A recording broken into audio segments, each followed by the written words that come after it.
This is a recording from a Sunday meeting of the BC Humanist Association in Vancouver. The opinions expressed in this podcast do not necessarily reflect those of the BCHA or its board of directors. To learn more about humanism and to support our work, visit bchumanist.ca, and make sure to follow us on Facebook, Twitter, and Instagram, and be sure to subscribe to the BC Humanist podcast.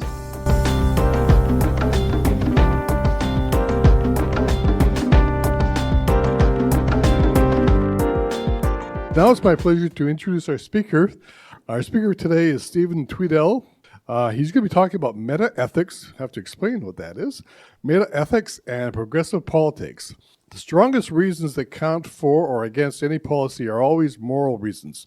That's quote unquote. Wrote philosophy student Stephen Tweedale at the beginning of a 6-part blog series on developing an ethical framework for contemporary progressive politics.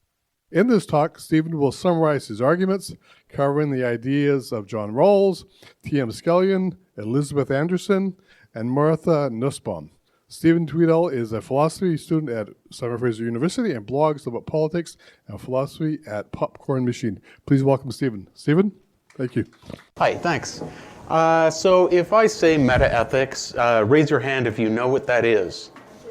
Okay, a few people. Ethics, or moral philosophy, the terms are normally used interchangeably, is the area of philosophy concerned with what to do and how to live. So ethics is the field of philosophy concerned with the study of what to do, how to live. And ethics is normally divided into 3 main areas: applied, normative, and meta-ethics. So applied ethics would be the study of ethics in the context of particular types of case and or moral situation. Normative ethics try to generalize over a number of issues or types of case to come up with principles that explain our judgments about those particular case. So this would be where we talk about theories like utilitarianism or deontology. Is the thing that explains the rightness of an action in a given case, is it the fact that it would, performing that action would tend to maximize overall happiness, or is it because that action would be required by some fundamental duty or that we have, or a right that we must respect? And meta-ethics is about the ultimate foundations of morality. So are any of our moral judgments true? If so, what makes them true? How do we find out which moral judgments are true? So that is meta-ethics. And what I mean by progressive politics, in the progressive politics part of meta-ethics and progressive politics, in the blog series, I'm mostly talking about sort of a broadly left-wing or social democratic, left-liberal politics, but it could be interpreted more broadly to cover the kinds of commitments that appear in the BC Humanist Association's, the Amsterdam Declaration that the BC Humanists have adopted as their definition. Now, all the points in the Amsterdam Declaration are these are all ethical claims. So point 1, for example, affirming the worth, dignity, and autonomy of the individual, the right of every human being to the greatest possible freedom compatible with the rights of others. This is an ethical claim. It seems to commit one to some kind of critical or progressive politics, not accepting things as they are, but having a critical attitude towards things as they are, and wanting to use reason to make things better. So what got me thinking about this topic originally was a piece on poverty eradication that I read in the Georgia Straight that seemed to lean very heavily on sort of pragmatic arguments. So an example of a pragmatic argument being that the level of poverty in society comes with a price tag attached. There are costs to the health impacts of poverty, for example, where there's untapped economic potential and that's being wasted.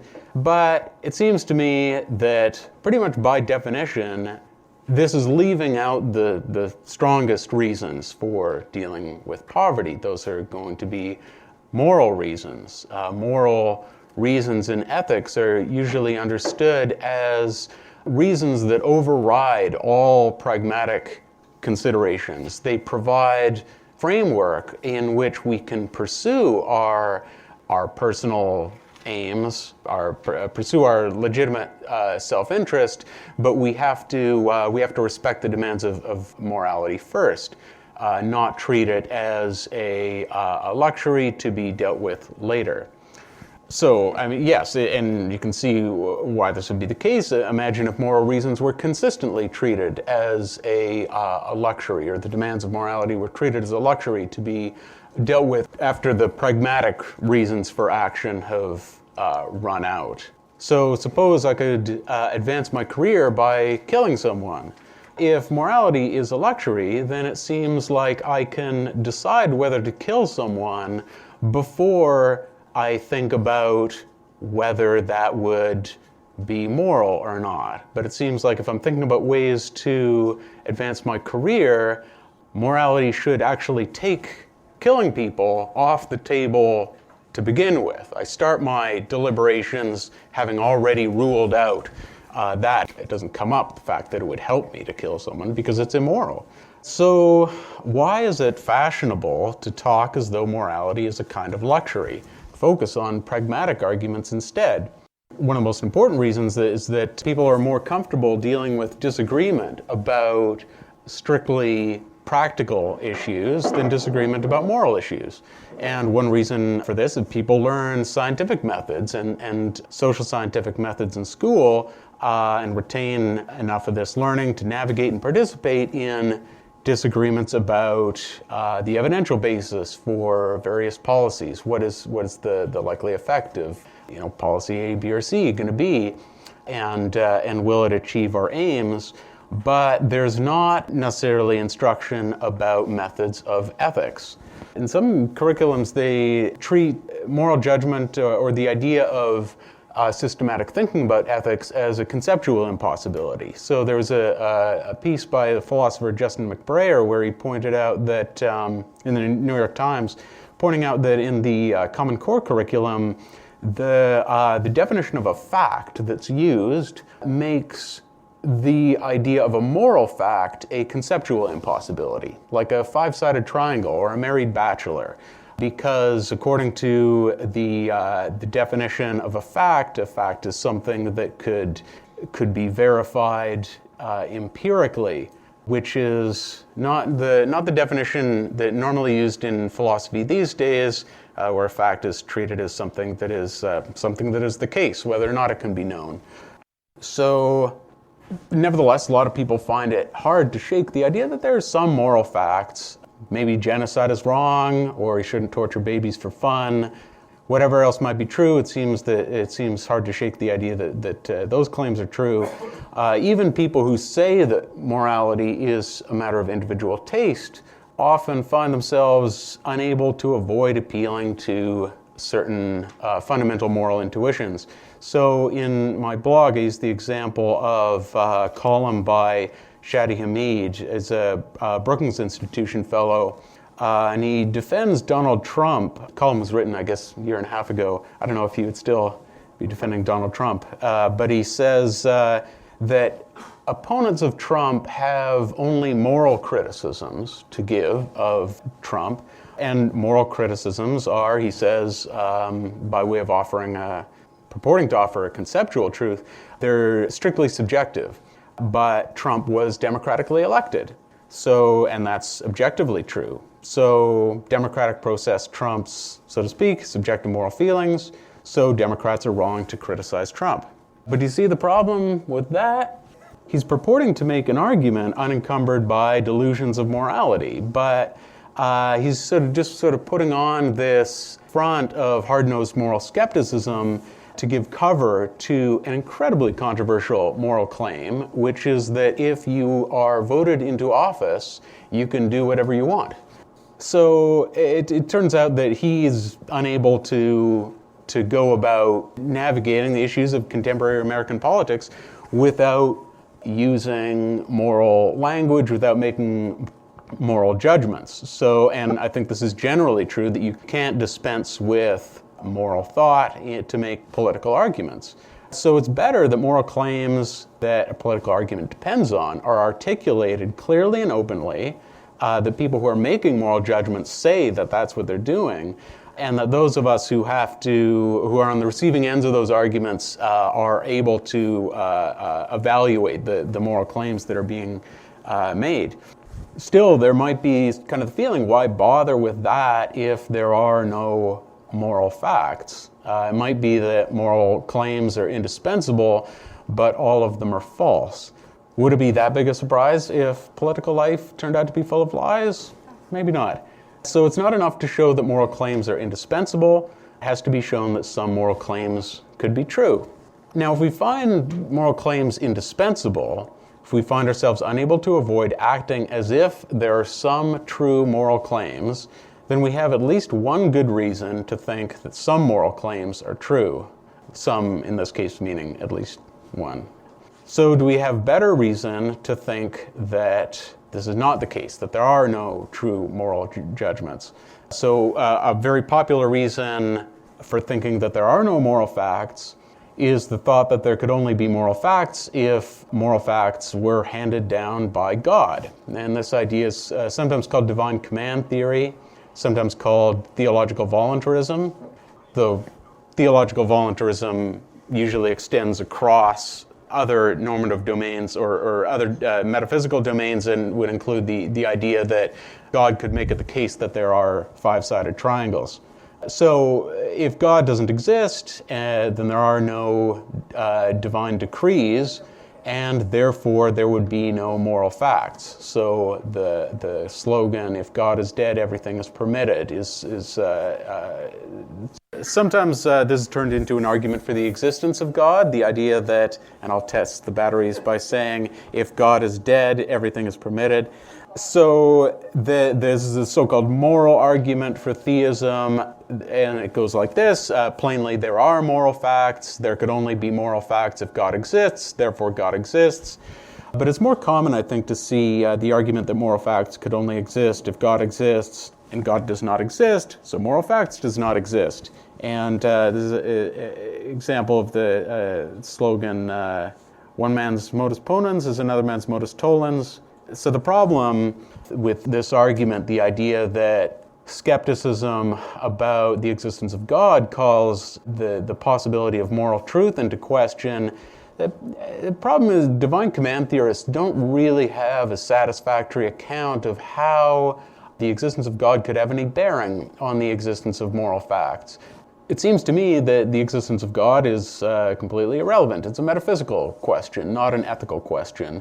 If God turned out to exist, that would give us no more reason to believe that moral facts exist than we already have. And if God turned out not to exist, that would give us no less reason to believe that moral facts exist. It's just beside the point. And so the difficulties with divine command theory are, I cite arguments by Stephen Darwall on the blog, and its basic idea is this: if one suggestion for how God might make it the case that there are moral facts is that he has the ability to punish people who transgress his will, but that is, avoiding punishment is not itself a moral reason for doing or not doing anything. It's a prudential question. I swerve to avoid tripping over a hole in the sidewalk, not because that's morally required, but just because I don't want to fall on my face. And it seems like the threat of divine retribution is similar to that. It's not wanting to avoid punishment is not a moral reason. A moral reason for doing something is doing that thing because it is morally required.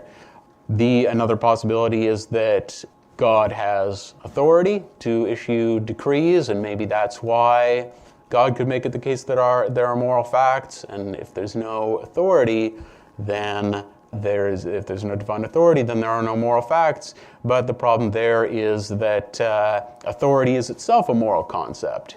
It presupposes that these are commands that ought to be followed. So if God makes it the case that there are moral facts because he has the authority to issue commands, then there is already at least one moral fact that exists independently of God's will. And if there can be at least one, then there can be more than one. So why not say that all the other moral facts are independent of God's will? And in fact, even in the Christian tradition, for example, this is a common view. Many theologians have argued that the commands of God are based on an independent, perhaps necessary standard of morality, that we might pay attention to what God says because he has perfect knowledge of moral truth, not because he is the one who, from whom the moral truth actually originates. So divine command theory doesn't seem to provide an explanation of where moral facts come from after all. So if atheism is true, then we have no particular reason to doubt that there are moral facts. So in order to make the case for progressive policy, or indeed for any kind of policy, it could be the most reactionary policy in the world, we have to make a moral case. And in order to make a moral case, you have to confront moral nihilism, the idea that there are no moral facts. So the first step would be, or my first step is being to establish a presumption in favor of moral truth, and that presumption is established by noting that we tend to think, talk, and act as though there are moral truths. Skepticism about moral truth turns out not to be something that we can actually live out in our lives personally or as members of a political community. And this skepticism is further undermined because we see that the common argument cited as justification for skepticism is unsound. So if the independence of moral truth, if moral truth is independent of the divine will, then it seems like the content of morality should be knowable independently of any metaphysical truths about the existence of a supernatural being. If moral truth is accessible to anyone, it should be accessible to everyone. So people who are religious and people who are non-religious are peers in the process of moral inquiry. Having a sacred text doesn't give one any special moral insight. So another objection, historically popular objection to the idea of moral facts, is that if there were moral facts, they would have to be metaphysically or epistemologically strange, or queer is the word that J.L. Mackie uses in his influential argument for this.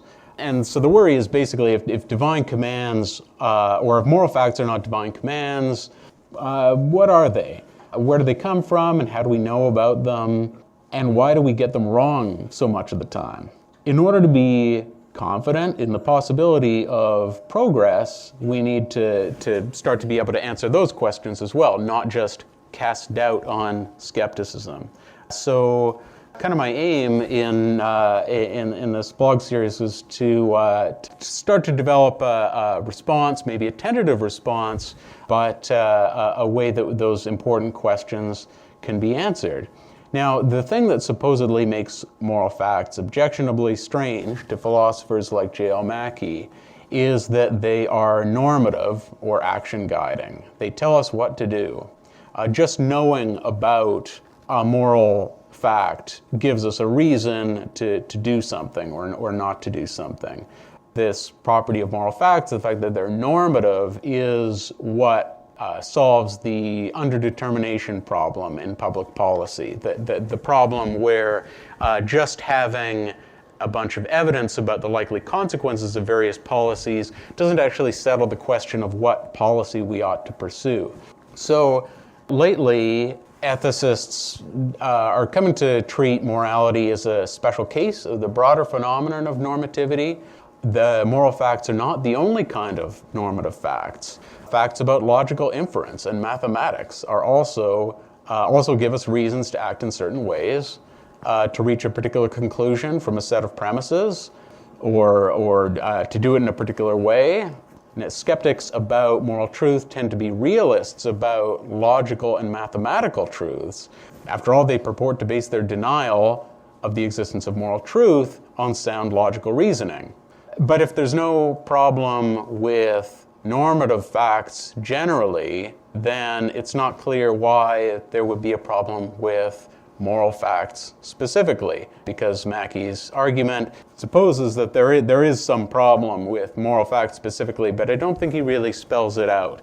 So if we're comfortable with the existence of mathematical facts and facts about logical rules, then we should feel a little more at ease with the idea that this special class of normative facts that are moral facts.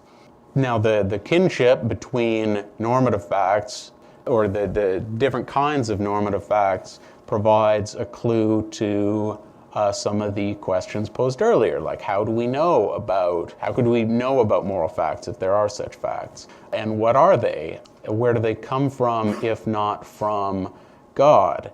Well, I suppose T.M. Scanlon would be the one to cite here, arguing that normative facts are primitive in the sense that they're not reducible to or true in virtue of some more basic set of non-normative facts. There's no sense in asking what kind of thing normative facts are or where such things come from.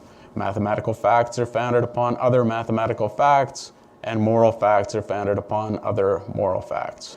So this characterization of normative facts as primitive or basic fits in with the concept of morality that Stephen Darwall was using, that I referred to earlier in his argument against divine command theory. If we could show that there was a non-normative foundation for morality, that wouldn't be explaining the existence of moral facts. It would be showing that moral facts are actually some other kind of fact.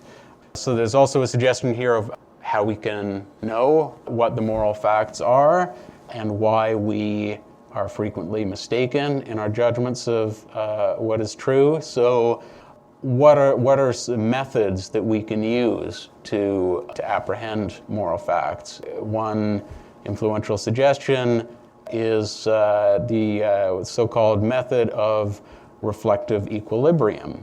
So this idea, reflective equilibrium, the term was coined by John Rawls, but the basic idea comes from Nelson Goodman, who was proposing how we come to know rules of logical inference, if not from, they're not really something you can observe or directly or test scientifically.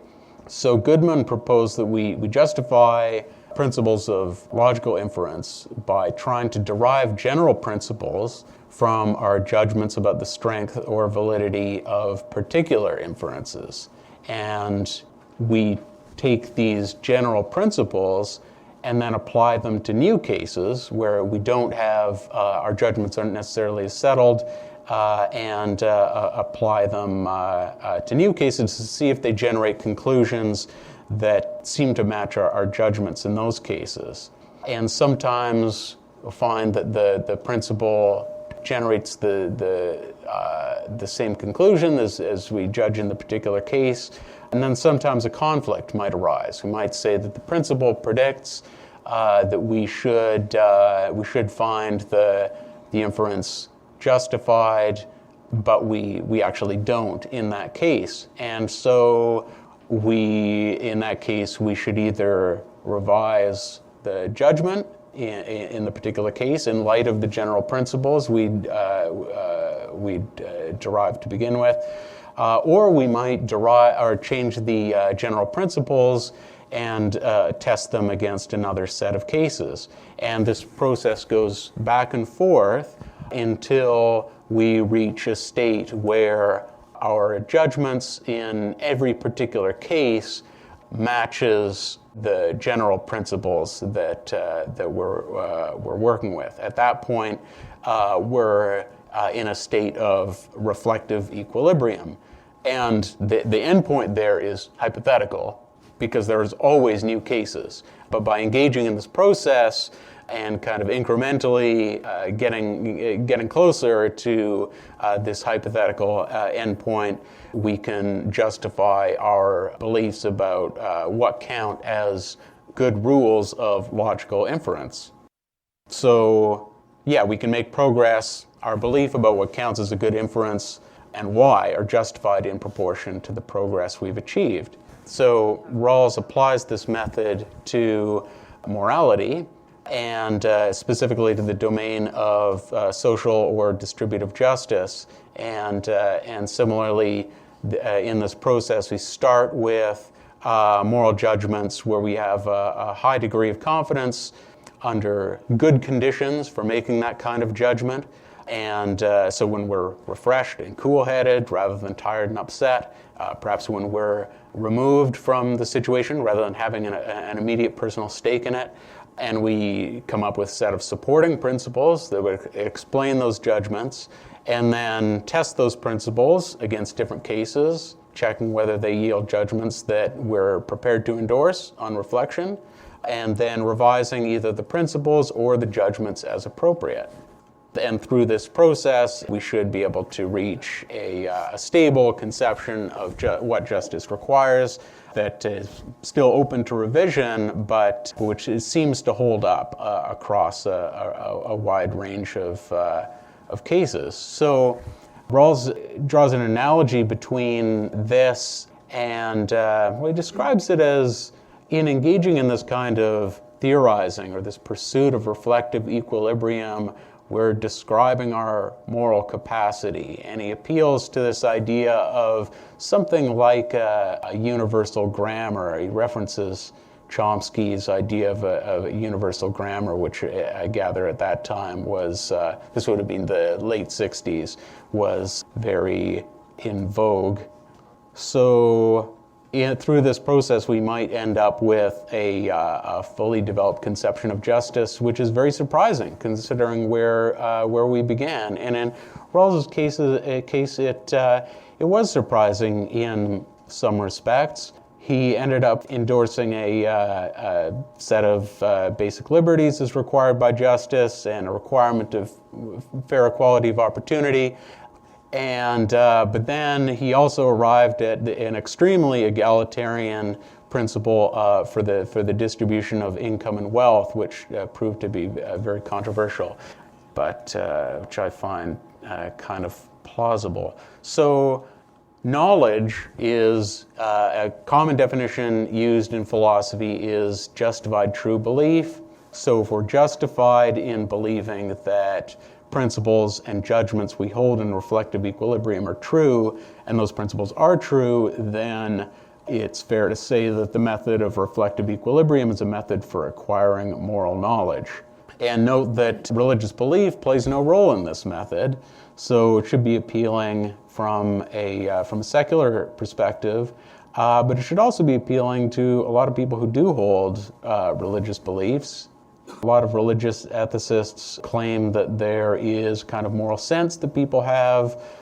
St. Paul said morality was written in our hearts. Aquinas thought that we could, even though moral law was created by God, it was something that could be apprehended by reason without the aid of sacred texts. It didn't depend on divine revelation. So reflective equilibrium can explain how morality was written in our hearts and how reason can be used to discern moral truth. Now, I realize I am running up against my time limit here, and I have a ways to go. So I would actually like to skip over a number of steps in the argument and come to sort of a concluding bit for which I have a handout, which I think might spark some discussion. So there's a handout on 10 central human capabilities that created by a list created by the philosopher Martha Nussbaum. So at the end of this process of thinking about what we can sustain in reflective equilibrium, so we're responding to normative reasons. This is this distinctive human capacity, which seems as good as any, as the basis for establishing what the value of persons is. and how that value is or ought to be respected in public policy, public life. So capabilities in Nussbaum's theory are defined as effective freedoms or real opportunities to achieve functionings or kinds of beings and doings that one has reason to value. And this is a list of 10 such effective freedoms that must be guaranteed to all if a society is to be minimally just. Must be guaranteed to all up to a sort of a minimum standard of justice. And the list has been controversial. Some think that it is, in a liberal society, it's taking too strong a position on what the good life is, where people should, there's too much disagreement about what that is for these to be requirements of basic justice. Others have their own ideas of things that ought to be added as capabilities or fundamental capabilities, or things that ought to be subtracted. And so I would be interested in what people think of as so notably this is all, this list is compiled without reference to the purposes of a supreme being. It's justified by reference to the outcome of this process of reflective equilibrium, and it seems to be quite a robust set of requirements that we can build a progressive policy around. So I guess maybe I'll leave it there because I'm running up against the time limit. So. Thank you, Stephen. My goodness. Thank you.